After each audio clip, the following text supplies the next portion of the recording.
Fala pessoal, sejam todos muito bem-vindos a mais um episódio do Papo de Fungo.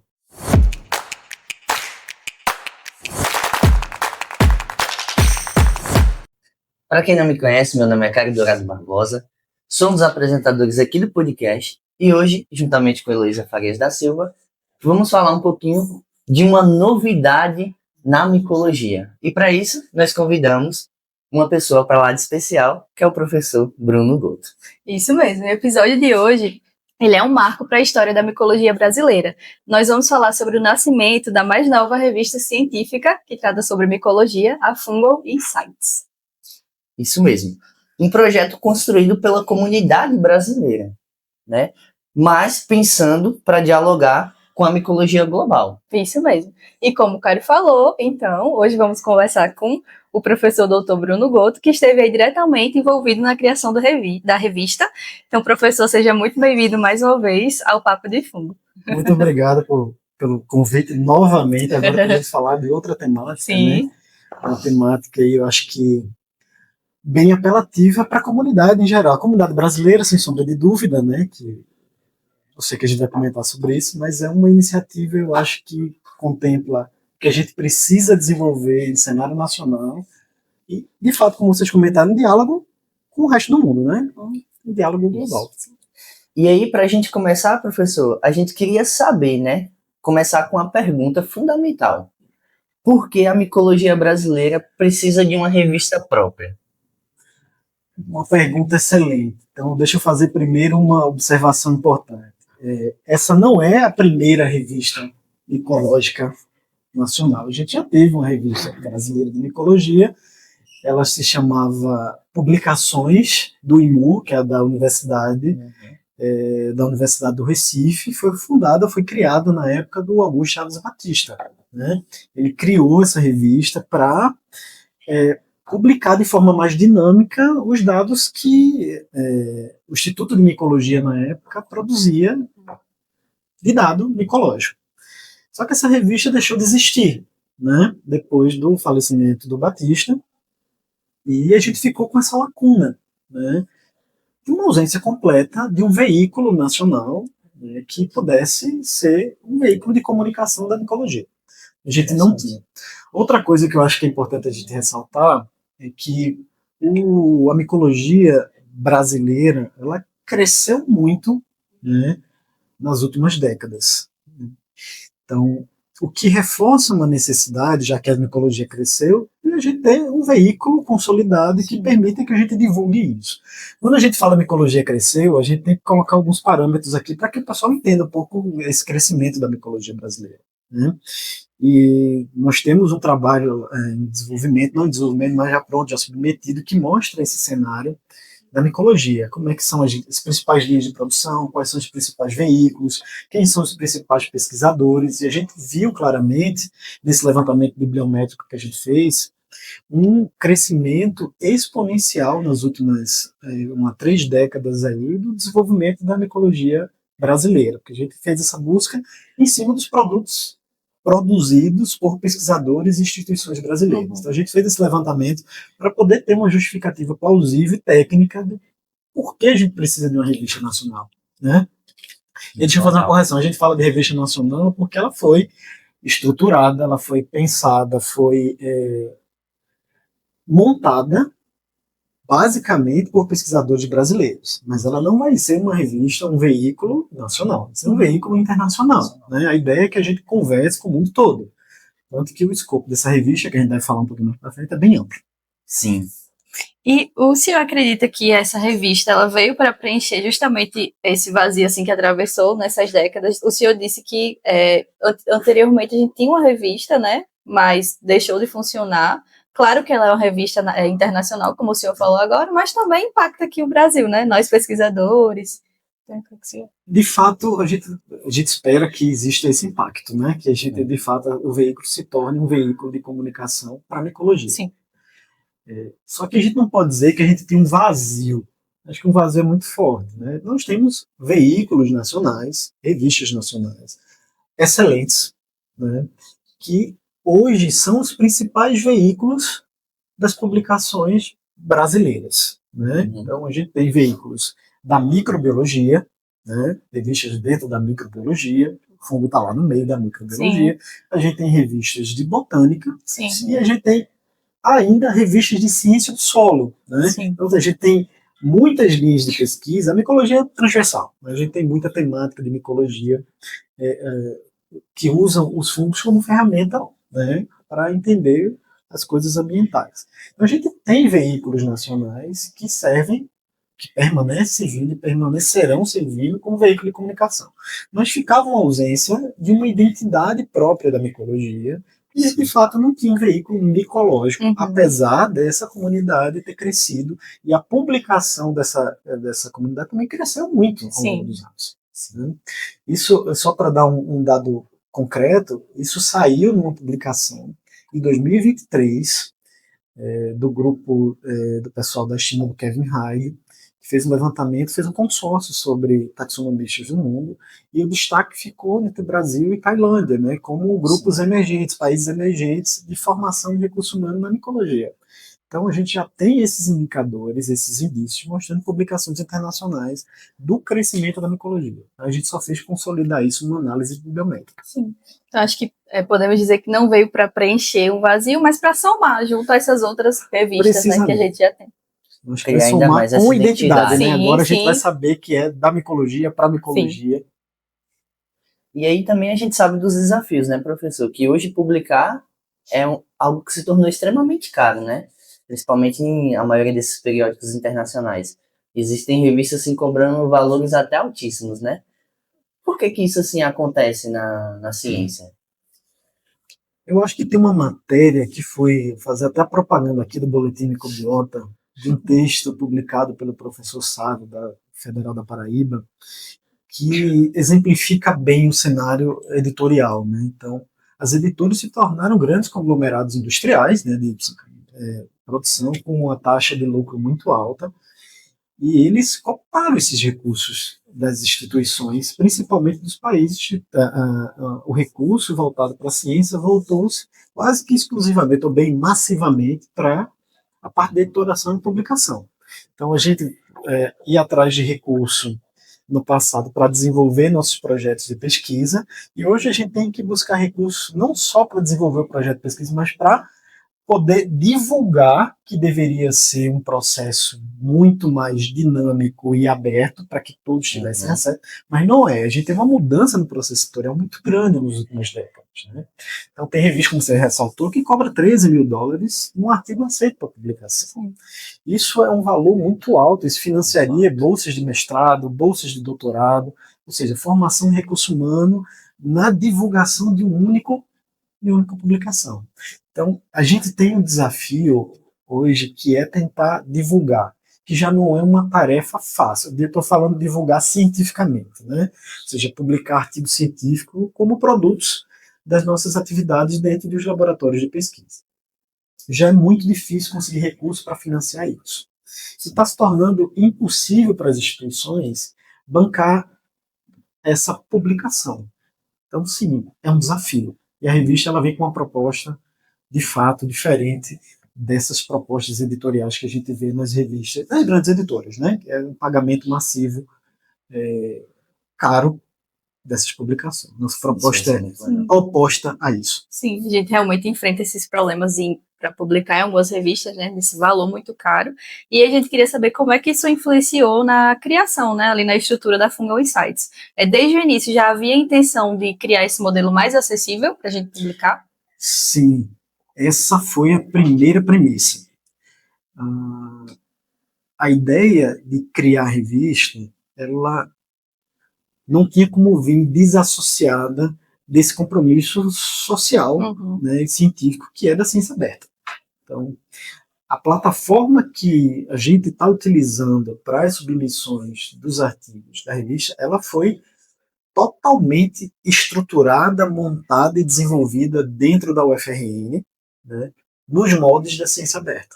Então, e a gente compreende que uma revista ela é um empreendimento, né, um empreendimento científico. E qualquer empreendimento que seja, ele tem custo. E a gente sabe que custo existe, né? Então, a gente criou a revista nos moldes de uma revista digital, exclusivamente digital, para que não houvesse custo de impressão, né? Então a revista será digital justamente para reduzir custo. E como ela está estruturada dentro da UFRN, dentro do Instituto Metrópole Digital, e com suporte de criação do INCT Fungos do Brasil e da Sociedade Brasileira de Micologia, que também está de acordo com essas premissas do Ciência Aberta, a gente estruturou uma revista com custo. Vai ter custo, sim. Os autores vão ter que pagar uma taxa para a manutenção disso nesse repositório digital. Mas eu posso garantir para todos que estão ouvindo e estão assistindo esse podcast que o custo vai ser infinitamente baixo para isso. O que isso é ótimo, né? Sim. Então, como você falou, a proposta é que tem essa taxa, né, reduzida e seja totalmente open access, né? A gente possa baixar os trabalhos. E essa taxa é justamente para cobrir os custos de operação, de hospedagem de página, de manutenção de página dessa revista. Sim, porque uma das nossas dúvidas, né, e também para quem está ouvindo, era como seria equilibrar essa sustentabilidade financeira e a democratização científica. Mas o senhor até falou um pouco, né, em relação aos custos. É um desafio, né, que a gente sabe que tudo aquilo que tem custo, tudo aquilo que a gente precisa pagar, principalmente para a ciência brasileira e da América Latina de forma geral, é muito difícil. A gente sabe que desembolsar, seja lá o valor que for, é difícil, né? E a gente também não pode criar algo que não seja sustentável. Então não fazia sentido a gente lançar uma revista que não fosse capaz de se manter, né, por si só, né? A gente sabe que é um desafio também manter, apesar da enorme boa vontade de muitas pessoas nesse momento de construção da revista, tá trabalhando de forma voluntária. A gente sabe que no futuro é muito difícil a gente manter esse voluntarismo para manter a dinâmica de um veículo de comunicação científico que requer muito trabalho. Sim. Até a questão do DOI também, né? Tem uma certa tudo taxa, tem custo, né? Tudo tem custo. Você tem um espaço digital, a gente paga por esse espaço digital. Os DOIs, né, que são esses códigos de registro das publicações eletrônicas, também tem custo, a gente tem que pagar por isso, para poder vincular isso às publicações. Então, o custo que a gente está passando para os autores é um custo justamente para arcar com esse tipo de pagamento que a revista vai precisar fazer para o seu plano de desenvolvimento e sua manutenção. Uma taxa bem simbólica, de fato. E, professor, a criação da revista, ela coincidiu num momento muito importante, né? Que foi com a aprovação do INCT, Fungos do Brasil, que inclusive é o que fez com que o podcast, né, surgisse, e agora com essa ideia da revista. O senhor poderia dizer que o INCT, de fato, foi a mola propulsora para a criação de fato? Porque a ideia já teria, né, de ter uma revista. Então, cara, é uma pergunta muito boa, pertinente, e sim, acho que a primeira resposta é sim. A sair do papel de vez. A comunidade já tinha um desejo, esse desejo não é jovem, não apareceu com o INCT de forma nenhuma, esse desejo é um desejo antigo, eu acho que até uma necessidade que já se identificava, faltava a iniciativa de consolidar o processo.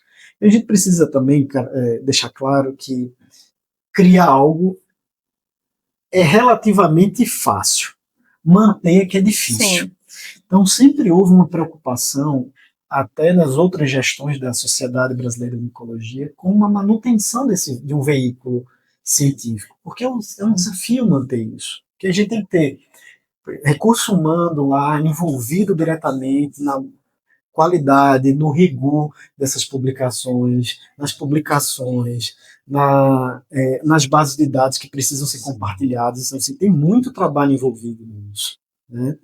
E existiu durante muito tempo, e ainda existe, uma preocupação da manutenção de um veículo como esse, né? Vinculado a uma sociedade, a um projeto, seja lá o que for. O veículo é um trabalho muito grande. Sim. Então, isso não nasceu com o INCT. Isso é um desejo da comunidade muito antigo. O que eu vejo, o que eu acho, é que o INCT ele propiciou, sim, a consolidação ou a execução dessa proposta, porque o INCT permitiu reunir pessoas muito distintas, pesquisadores muito distintos dentro da micologia. Então a gente tem o pessoal da micologia aplicada, o pessoal da micologia médica, o pessoal da taxonomia sistemática, tudo unido no mesmo projeto. Então acho que o INCT, ele criou um ambiente favorável, né? E aí sim, a gente mergulhou nessa proposta de criar, de fato, dentro do INCT, porque o INCT também ia permitir um espaço virtual, que a gente vai criar um repositório também de sequências de fungo, né? Sim. Dentro do INCT. Então, era um momento chave, eu acho, para que isso fosse, de fato, concretizado para a micologia. Então, a gente está aqui nas etapas finais de consolidação da revista, né, que, como vocês comentaram, vai se chamar Final Insights. E agora a gente está estruturando o comitê editorial da revista.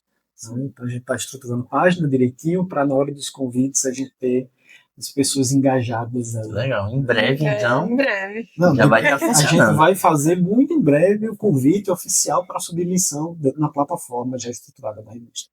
Então era um desejo antigo já, e agora com o INCT veio para somar, né? Concretizar. Isso, Ficamos muito felizes com a iniciativa e estamos torcendo, né? Para dar Eu tudo estou feliz certo. e preocupado ao mesmo tempo. É difícil manter, né? Como E eu o senhor tô falou. feliz e já tô com o trabalho já esperando Já pensando para mandar. abrir Muito bem, muito bem. A gente vai precisar do da submissão para fazer as avaliações que vão seguir todo o rigor de uma revista internacional, Sim. né? Assim, os trabalhos vão ser enviados para os revisores, a gente vai ter o rigor como qualquer outra revista, para que sair dentro da Final Insights sejam dados e artigos que tenham um impacto, né? Nacional e internacional. Né? E nós estamos falando aqui sobre o NCT, lembrando que, para quem não lembra, o nosso primeiro episódio do podcast, né, foi uma conversa com o professor Bruno falando sobre esse grande projeto. Então, para vocês que estão... O primeiro episódio de Isso, abertura, o primeiro né? episódio. Quem ficou curioso, quer saber mais, pode voltar lá, que tem bastante coisa legal no episódio, né? Mas continuando aqui o nosso bate-papo, né, professor?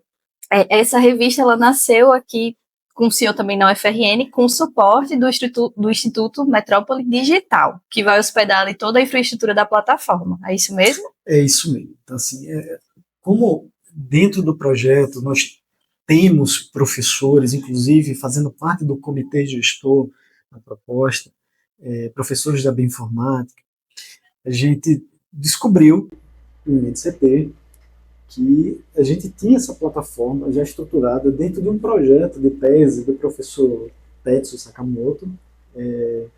O aluno dele, o Leonardo Ferreira, estava desenvolvendo essa plataforma e eu comentei do desejo da gente estruturar uma revista e a gente só conseguiu executar essa proposta da revista porque a gente tinha um ambiente para isso, tinha infraestrutura para isso, por causa justamente do contato que o INCT permitiu com diferentes expertises, pessoas de diferentes áreas. Né?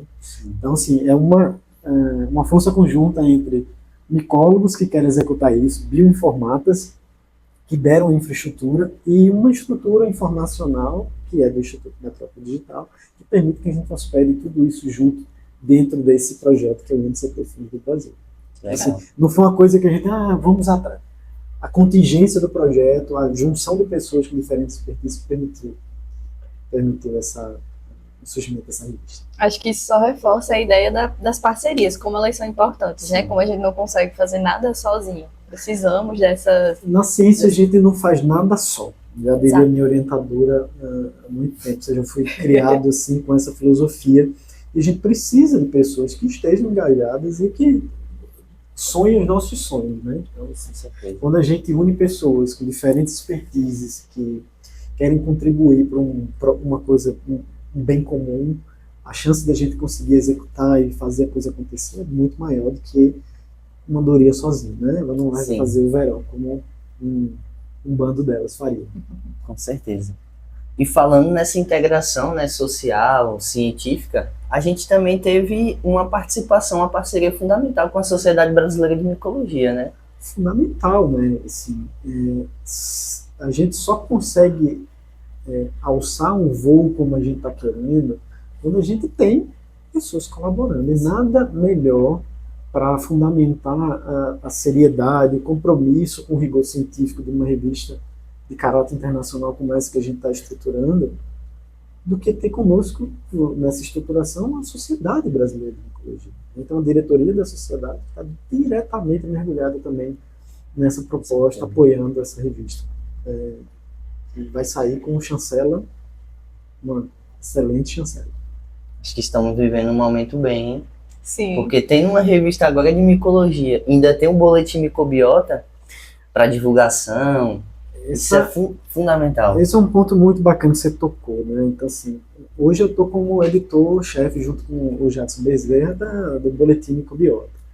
E a gente, em conversas ainda não divulgadas com o pessoal da sociedade, a gente pensa que a junção desses dois veículos, não unir os veículos com uma coisa só, mas a gente somar forças, né? Então, as publicações de vanguarda que devem sair no Fungal Insights podem promover as matérias do Boletim Microbiota, né? Então, uma coisa alimentando a outra, porque a partir do momento que a gente tem novidades e que os autores dessas novidades quiserem fazer as contribuições no veículo de divulgação científica, a gente vai ter, acho que um momento ímpar, né, na micologia. A gente tem um veículo próprio de publicações científicas e um veículo para promover esses dados novos que estão sendo feitos na micologia nacional.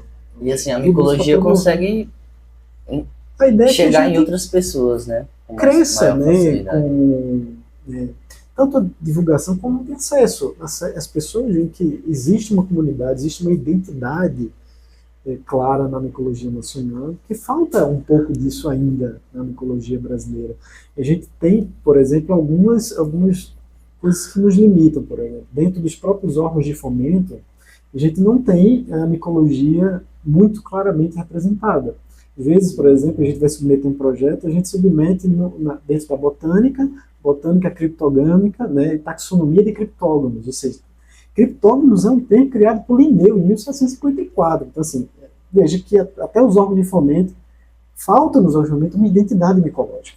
Acho que a gente precisa trabalhar aqui, eu acho que o NCT e o Papo de Fungo também está aqui para isso, para a gente criar uma identidade que está faltando para a nossa comunidade. Né? E as pessoas vejam, existem micologistas no Brasil, existe uma comunidade forte, a gente precisa mostrar isso. Né? Nada melhor do que um veículo científico para a gente publicar e um veículo de divulgação, ou vários veículos de divulgação. Né? Boletim Microbiota, Papo de Fungo, outros podcasts, outros veículos que possam ajudar a gente a consolidar essa área que, para mim, ela é de suma importância. Sim. Ou seja, ensino, pesquisa e extensão. Sim. Né? E um ponto que eu acho especialmente interessante é justamente que a plataforma da revista ela foi criada, desenvolvida, né, aqui no Brasil. Acho que isso traz uma autonomia para a gente e geralmente eu acho que a gente tende a valorizar mais as coisas lá de fora, né? Acho que isso é um pouco natural e eu acho que a gente tem que buscar também valorizar e fazer crescer as nossas coisas aqui. Isso é uma característica de fato da nossa sociedade. A gente olha mais para fora do que para dentro. Né? A gente tende a chancelar as coisas que são feitas lá fora, mas eu posso garantir para vocês que essa plataforma ela é não só 100% nacional, ela é 100% potiguar. Olha só, assim, que orgulho. Foi dentro do programa de pós-graduação de informática, que o Leonardo Ferreira está desenvolvendo a tese dele, e um dos produtos da tese do Leonardo, que é um produto tecnológico, foi a consolidação dessa plataforma. Então, a gente tem um produto institucional da UFRN, né? Produto esse gerado a partir de um projeto de doutorado, um produto técnico, né? Que a gente está divulgando, utilizando e promovendo, que eu acho que é a palavra mais importante, via INCT. Ou seja, seria um produto já desse projeto. A própria revista, a infraestrutura dessa revista, os processos que estão sendo utilizados para consolidar essa revista, todos eles são frutos dessa iniciativa do INCT. Que legal. E por falar em inovação, né, identidade visual, a revista ela carrega um simbolismo que eu acho muito bonito, né? Que tem um micélio ali crescendo de um ponto central, remetendo a conexões, como se fosse um crescimento orgânico e também coletivo, né, integrado. Eu achei muito bonito. A Juliana Félix, eu acho que a gente tem que dar o crédito a quem Sim. construiu a ideia. E a Sim. ideia é exatamente essa. Acho que a ideia da revista é que a gente faça novas colonizações, né? Então, a logomarca da revista, ela foi pensada para mostrar exatamente o que a revista se propõe a fazer, que é colonizar de fato a micologia nacional, né? E criar conexões. Nada mais representativo de conexão do que o mistério do fungo, né? Sim. Então, ao longo do seu desenvolvimento, ele está ali buscando colonizar ou substratos, novas áreas, formando grandes conexões, assim, né? Eu acho que essa representação, o simbolismo que a revista deve trazer mesmo para a comunidade, né? Mostrar que, olha, estamos aqui, estamos colonizando e estamos querendo a contribuição de todos para esse veículo. E falando nessa contribuição de todos, a gente vê que o escopo é bastante amplo, né, professor? Vai receber vários trabalhos, diversas áreas da A gente não sabe ainda se vai receber vários trabalhos. Esse é o nosso desejo, né? Vai Nosso receber, desejo vai é receber. esse. Mas sim, a nossa... Espera-se. Quando a gente estruturou a ideia da revista, foi que a gente permitisse que fosse um veículo amplo para a micologia, né? E a gente, como eu comentei logo no comecinho, a gente tem uma micologia que cresceu muito, não só no Brasil, mas na própria América Latina, né? Então a gente tem recurso humano altamente qualificado, né? Muito produtivo e muito experiente em diferentes áreas e linhas da micologia. Então a gente achou que era um momento ímpar para ter uma revista que atendesse diferentes perspectivas da micologia. Sim. Então é uma revista que dá boas-vindas para os taxonomistas que querem descrever espécies, gêneros, famílias, trabalhos taxonômicos, filogenéticos, evolutivos, de aplicação da área agronômica, da área médica, da etnomicologia. Então, esse é um veículo para a micologia, vamos lá, da micologia para a micologia. A gente vai ter interessante. um bom escopo abarcado dentro desse veículo. Legal. E, professor, pensando assim no futuro, quais seriam de fato assim, os próximos passos para essa revista consolidar, né? Assim, no cenário internacional. Nacional e internacional. Tanto dos dois. A primeira, assim, a gente já está com essa ação em curso, né, que é ter um corpo editorial internacional. Isso já está em pleno desenvolvimento, né? A gente está, nesse exato momento, na etapa de convites, né, para montar o corpo editorial com a premissa de ser uma revista estruturada no Brasil, mas com um olhar internacional. Isso já nasce na fundação dessa revista com corpo editorial, né? E quando você fala de consolidar, a gente está criando, né? Consolidar é um processo longo prazo.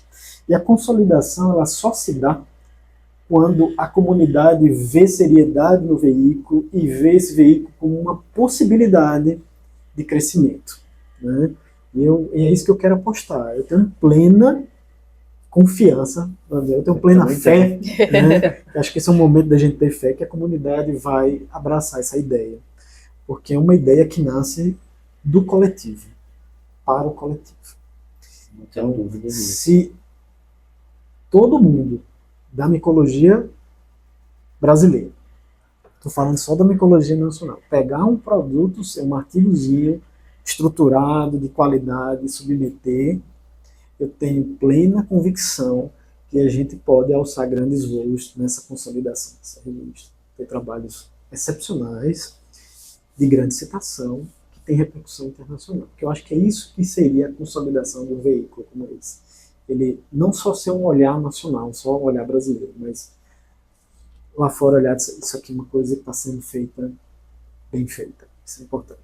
Então fica aqui o convite, né, para os pesquisadores, a comunidade, publique aí na Fungo Insights algum artigo para a gente ajudar, né, a crescer logo essa em breve plataforma. Já está disponível. Era isso, inclusive, outra dúvida. Eu não sei se tem data definida, professor, mas tem uma previsão de quando já vai poder, a gente vai poder enviar trabalhos? A única coisa que eu posso dizer agora para vocês que é muito em breve. Certo.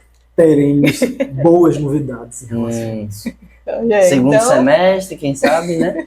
Não! antes Antes disso. disso. Olha aí, então já tem que preparar, né? Os trabalhos. Pelo Acredite, a menos eu gente sei está que já tá trabalhando tudo bem organizado, né? todos os dias em prol da construção, consolidação desse veículo. Inclusive a gente também no template, né? Que eu fico bem grato também de sim. estar contribuindo Tá participando, né? para deixar tudo bem organizado. Então vai dar tudo certo. Hoje é um episódio também de comemoração, né? Por esse nascimento desse projeto coletivo que foi aí sonhado por gestões. Não é de agora, né? Uma vontade que surgiu lá de trás e tem muitos pesquisadores envolvidos. Sim. Né? Inclusive a gente nem comentou, mas foi tão coletivo que até o nome teve uma Sim, votação, teve uma né? votação. Onde pessoas escolheram e tudo mais. Achei bem interessante isso. Sim, a sociedade liderou isso, a Sociedade Brasileira de Micologia, uma consulta pública, né, para que a gente tivesse um feedback dessa comunidade em relação a esse anseio que é um anseio coletivo, né, da construção de uma revista nova. Foi muito bom ter esse feedback, e sim, o nome Fungal Insights está lá entre os nomes que foram votados, né? E óbvio que a escolha de um nome não é uma escolha fácil nem trivial, né? Então essa escolha, ela teve um debate todo por cima, porque não poderia ter nenhum nome de revista que tivesse conflito, que existisse alguma coisa próxima. Então, o nome Fungal Insights, ele é único e ele representa a ideia que a gente quer de sempre estar com trabalhos de vanguarda, nada mais do que novos insights. Olha, filosófico. Não é à toa não a escolha dos nomes. Então, a Fungal Insights, ela nasce como um projeto aqui da micologia brasileira, mas não só para a micologia brasileira, né? Para a micologia global, nacional e internacional. Sim. Então é isso, professor. Gostaria de agradecer a participação, em ter compartilhado essa grande novidade da micologia, né? Que é a Fungal Insights, a nova revista, que em breve estará disponível. Se você está nos assistindo, já aguarda aí seu próximo paper para submeter na nossa revista. Deixa o like, segue a gente nas redes sociais, né? No Instagram, Spotify, no Spotify, YouTube, TikTok. A gente tá em tudo aí, viu? Conteúdo micológico nunca falta. Isso mesmo. Vou fazer um encerramento também, que eu tomar essa Fica à liberdade, vontade. que eu acho super importante aproveitar esse momento. Bem, como a pessoa que está organizando e meio que liderando esse processo todo de construção da revista, eu queria também deixar esse convite para a comunidade para que submeta seus trabalhos, porque essa revista promete muito envolvimento, engajamento e divulgação das coisas. A gente precisa também, além do Papo de Fungo, divulgar que a própria revista vai ter seu canal de comunicação, que a gente também vai criar assim que a revista for oficialmente lançada, junto com a Sociedade Brasileira de Micologia. A gente vai criar os canais de comunicação, que a gente também vai sugerir que vocês sigam esses canais de comunicação. E também o canal de comunicação do próprio INCT Fungos do Brasil, as redes sociais do INCT, que a gente também está consolidando, estruturando elas agora. E tudo isso vai conversar entre si. Vai ser o canal do INCT, o canal da revista, Fungal Insights e o canal da Sociedade Brasileira de Micologia. Isso só deixa claro que a gente está crescendo, que quanto mais canais, quanto mais acesso, quanto mais informação, melhor para a nossa comunidade, né? Que a gente consiga divulgar as coisas que nos importam, que de fato são os fungos. Assim que tivermos o site, as plataformas, a gente vai divulgar também. Papo de Fungo apoia inteiramente a Fungal Insights, então pode deixar que vamos divulgar, né? Esperamos que muitas pessoas publiquem seus trabalhos lá. Ficamos muito felizes com a iniciativa. Então, obrigado novamente, professor, por participar de mais um episódio. Deixamos aqui aberto também para os comentários. Se surgir alguma dúvida em relação à revista, vocês podem comentar. Quem sabe a gente faz até outro episódio com o professor para tirar essas dúvidas. Fiquem à vontade para perguntar. Podemos deixar também o e-mail dele. E, enfim, vamos divulgar em breve aí, né, as plataformas da Fungal Insights. Então, para quem ouviu até aqui, muito obrigada e até o próximo episódio. Até o próximo episódio, pessoal.